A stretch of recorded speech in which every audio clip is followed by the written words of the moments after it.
Halo, selamat pagi. Assalamualaikum warahmatullahi wabarakatuh, dan shalom untuk kita semua. Salam, salam sehat. Hari ini dalam keperawatan gawat darurat kita akan bicara tentang asesmen dalam keperawatan gawat darurat atau asesmen dalam kegawat daruratan.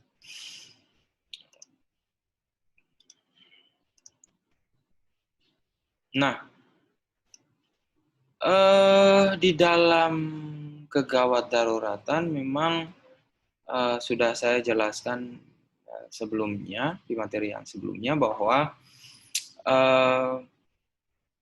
pelayanan gawat darurat itu memang dilaksanakan di instalasi gawat darurat. Nah, tugasnya di sana itu adalah menyelenggarakan pelayanan asuhan, medis, dan keperawatan, kemudian juga melaksanakan pembedahan darurat bagi pasien yang datang dengan gawat darurat medis. Nah, di sebagai unit pelayanan yang menanggulangi penderita gawat darurat, memang komponen pelayanan gawat darurat itu harus memenuhi kebutuhan masyarakat dalam penanggulangan penderita gawat darurat dan dikelola sedemikian rupa sehingga ada kerjasama yang harmonis dengan unit-unit dan instalasi-instalasi lain di rumah sakit. Nah, unit gawat darurat ini karena unit gawat darurat ini merupakan pintu utama pasien datang di rumah sakit, maka proses asuhan keperawatan yang pertama dilakukan di rumah sakit itu berada di unit gawat darurat, termasuk melakukan pengkajian, ya, melakukan pengkajian. Nah, harapannya adalah ketika asuhan keperawatan ini dilakukan dengan baik, cepat, dan tepat sesuai dengan prinsip kegawat daruratan, tahap untuk pengkajian itu memang harus penting sekali, ya, penting sekali supaya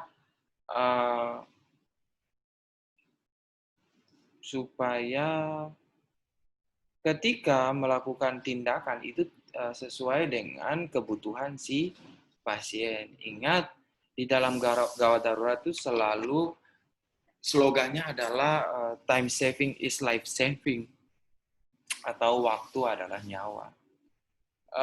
Karena kita mencari respon time atau waktu tanggap itu selama 5 menit dan waktu definitif kira-kira kurang dari 2 jam. Nah, untuk pelayanan gawat daruratan ini ada proses pengkajian yang menggunakan alat dan tidak menggunakan alat. Nah, kalau tidak menggunakan alat, biasanya itu dilakukan di rumah sakit, pre-hospital. Jadi di sana hanya berlangsung pada PHD, bantuan hidup dasar, yang berfokus ya tetap pada ABCD. Nah, ketika sudah sampai di rumah sakit, otomatis pengkajiannya dan pelaksanaan tindakannya sudah pasti menggunakan alat, ya, seperti itu. Nah, di keperawatan gawat darurat itu sendiri, kita membagi untuk pengkajiannya itu ada 2 bagian, yaitu primary survey dan secondary survey. Nah, jika dibilang bahwa kita menggunakan 2 bagian ini dan kemudian kita membaginya itu ABC itu menjadi primary survey dan secondary survey itu dari D sampai I, ini keseluruhan namanya initial assessment. Jadi asesmen pertama, pengkajian sekaligus langsung dilakukan tindakan. Nah, sebenarnya Untuk pengkajian di kegawat daruratan ini bukan cuma soal initial assessment, dari algoritma huruf A dari RW sampai di inspek posterior surface, ya, seperti itu.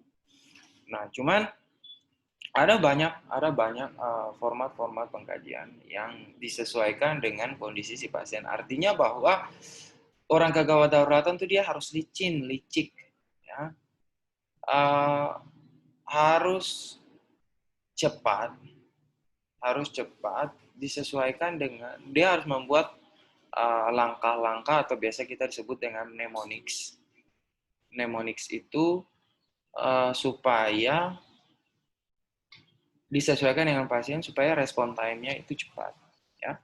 Nah, ini bicara soal initial assessment. Namun nanti saya akan menunjukkan jenis-jenis pengkajian yang dilakukan untuk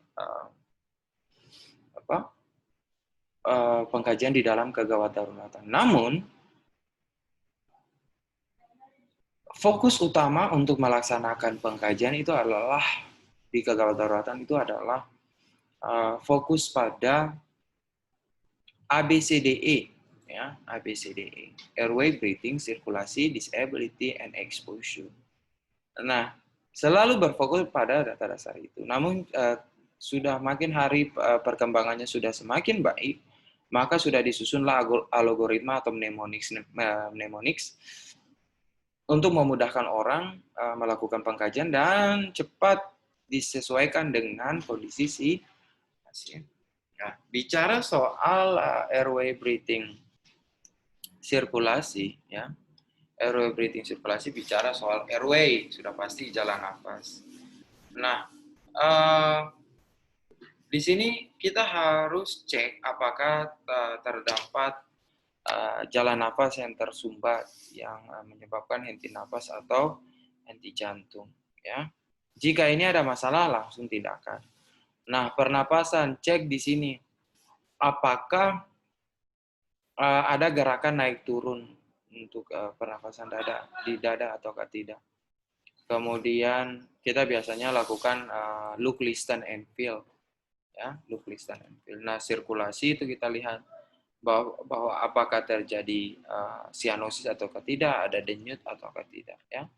Disability kita lihat kalau sudah masuk di secondary survey, maka kita lihat apakah status neurologisnya bagus ataukah tidak. Kalau status neurologis kan ada yang kualitatif, ada yang kuantitatif. Kalau kualitatif ya kita mulai dari kompos menti sampai koma. Tapi ketika bicara soal kuantitatif atau angka berarti 1 sampai 14. Kita lihatnya itu dari AI, terus kemudian motorik dan verbal.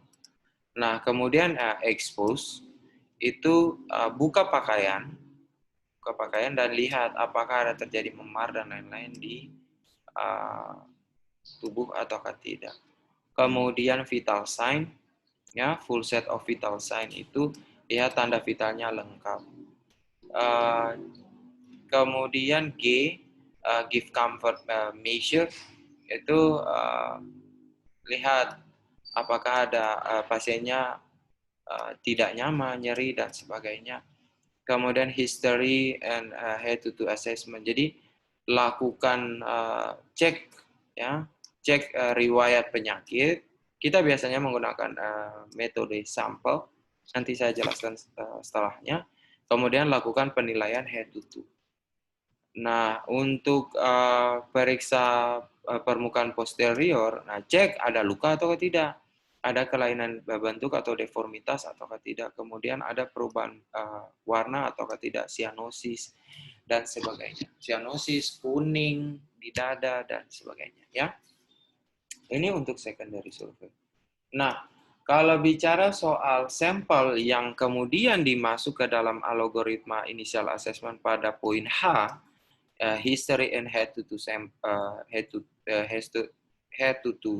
assessment, ini kita membaginya menjadi mnemonics sampel, yaitu S itu symptoms, ya, symptoms. Apa yang membuat tanda atau gejala? Apa yang membuat pasien itu dia datang di rumah sakit. Kemudian A itu punya alergi ataukah tidak. M medication, apakah sedang menjalani pengobatan atau meminum apa, obat apa, kemudian datang di sini seperti itu. Kemudian medical history, medical history itu lihat apakah pasien itu punya penyakit sebelumnya, entah lewat jantung, kemudian atau perdarahan, asma dan sebagainya.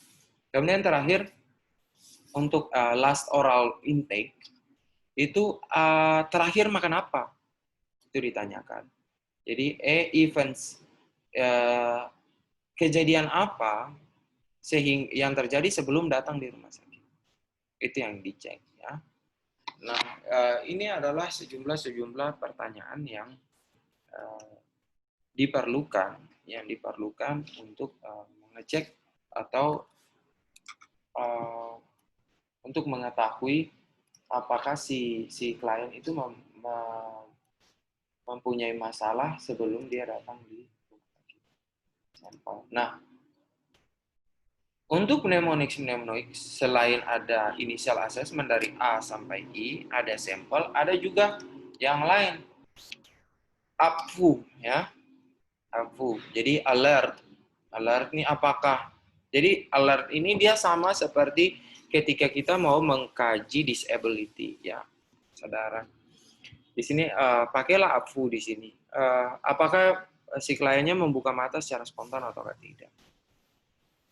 Kemudian apakah bisa merespon voice ya, apakah suara. Jadi A berarti kalau dia bisa merespon berarti dia dalam keadaan sadar. Kalau sadar berarti airway breathing, sirkulasinya jalan dong. Kalau A-nya bagus berarti V, P dan U itu sudah pasti nggak ada masalah. Ya, ada sih masalah, tetapi tidak darurat. Jadi voice, kemudian pain, nyeri ataukah tidak, kemudian unresponsibility. Ini paling bagus ini masuk di dalam penelitian secondary survey. Ya, secondary survey. Kalau airway breathing dan sirkulasi itu tidak memandang Anda sadar ataukah tidak. Yang penting jalan nafas oke, pernafasan oke, sirkulasi oke, itu yang kita butuhkan. Nah, sedangkan kesadaran itu masuk di dalam secondary survey. Ya. Ini AFU untuk menilai kesadaran. Sampel tadi sudah masuk di secondary survey. Terus kemudian ada lagi yang jika trauma, ini masuk di dalam deformitas, ya, exposure. Jadi deformitas dan exposure. Jadi ini khusus untuk yang cedera, yang jatuh motor, pokoknya kecelakaan lah, trauma. Ini menggunakan DCAP BTLS, DCAP BTLS.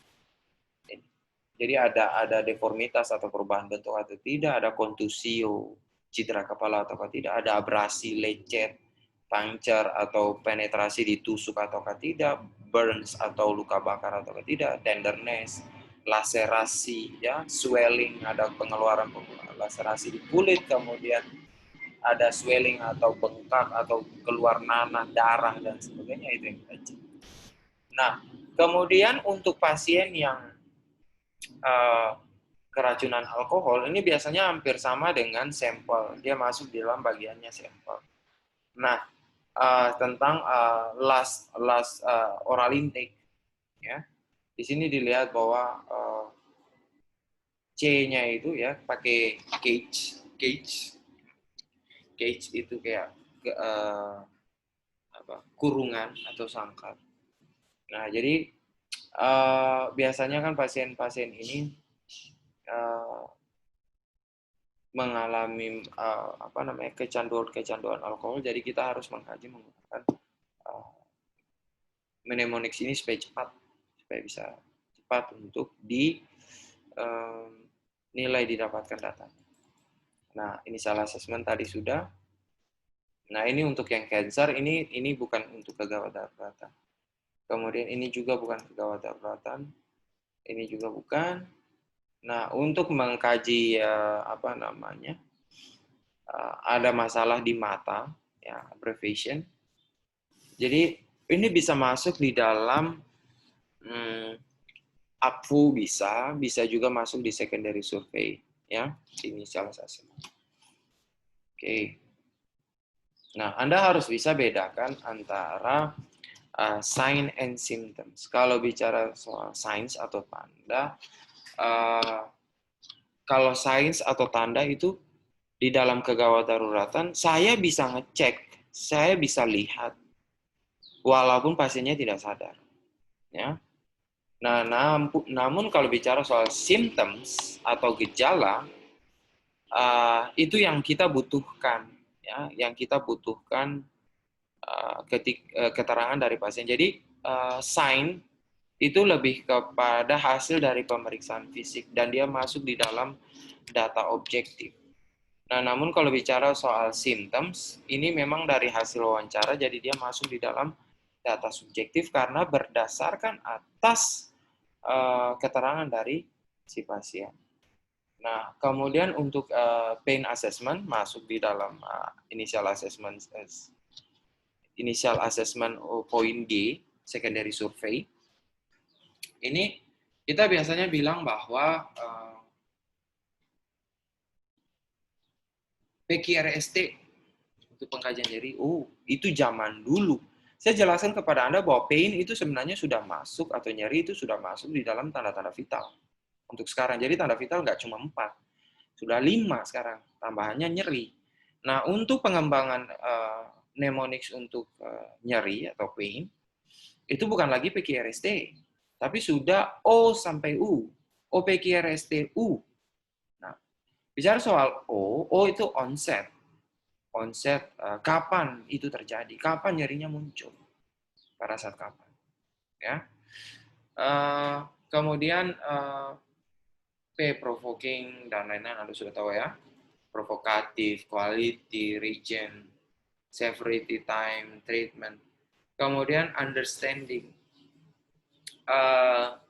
Understanding itu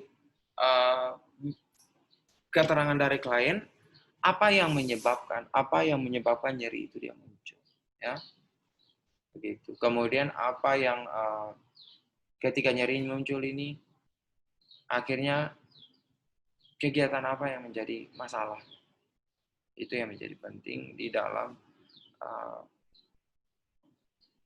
pengkajian nyeri. Oke, nah kita lanjut. Ketika bicara soal pengkajian, maka yang kita selain itu kita juga butuh untuk mengetahui bahwa ada